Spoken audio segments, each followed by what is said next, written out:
দক্ষিণ চব্বিশ পরগনার বারুইপুরে ১৬ নম্বর ওয়ার্ডের যুবকবৃন্দ ও প্রমীলা বাহিনীর পুজোয় এবার চমক ক্ষীরের দুর্গা।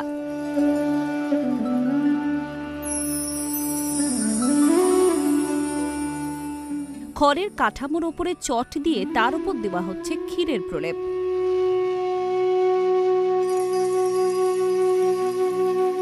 মণ্ডপের পাশেই চলছে ক্ষীরের জাল দেওয়ার কাজ।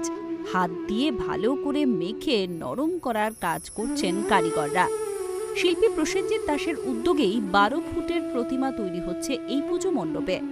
আগে ছোট ছোট কাজ করেছেন তিনি। মনে ভয় থাকলেও এবার বড় কাজের চ্যালেঞ্জটা নিয়েই নিয়েছেন শিল্পী। বাবার কাছ থেকেই শেখাই কাজটা। এটা মানে পুরোপুরি ফ্যামিলি আমাদের ব্যবসায়ী, পুরো পরিবারকে এই ক্ষীর নিয়ে ক্ষীর নিয়েই আমাদের কাজ। মানে মডেল করা, যে মডেল কোনো চিংড়ি মাছ, বরকোনা, বেইবান, এইগুলো সব আমাদের ব্যবসা। মানে মূলত তত্ত্বের, বিয়ে বাড়ির তত্ত্বটা। তো সেই জায়গা থেকে এত বড় ১২ ফুটের একটা প্রতিমা তৈরি করছেন, প্রথমে ভয় লাগেনি?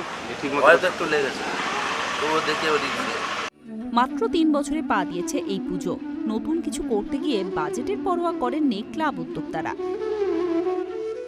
আমার পুজো কমিটির একটা ছেলে ছিল বিশ্বজিৎ পুরো, তো ৪ জন থাকাকালীন একটা আলোচনা হলো যে ক্ষীরের প্রতিমা করা হয়। আমরা একটা আইডিয়া নিই না, এটা করবো। কমিটির সাথে আলোচনা করার পর প্রস্তাব হলো যে আমরা ক্ষীরের প্রতিমা করবো। তাতে আমাদের বাজেটটা দিয়েছিল উনি ৩ থেকে ৪ লাখ টাকা। তা আমাদের কমিটির পক্ষে দেওয়া সম্ভব নয়, তবু চিন্তা ভাবনা করে এই কাজটা হচ্ছে। ক্ষীর দিয়ে তৈরি প্রতিমায় পিঁপড়ে লাগতে বাধ্য। এমনকি এতদিন ধরে ক্ষীর কি ভালো থাকবে, উঠছে সেই প্রশ্ন।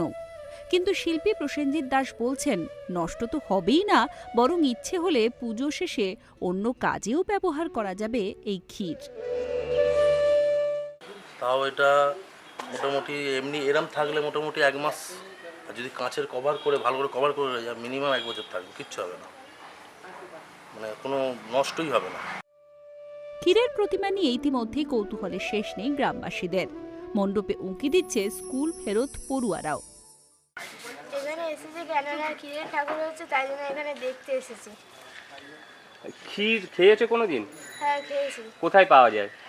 মিষ্টির দোকানে সাধারণত। ঠাকুরের গায়ে ক্ষীর লাগানো হচ্ছে দেখে কেমন লাগছে? খুব ভালোই লাগছে।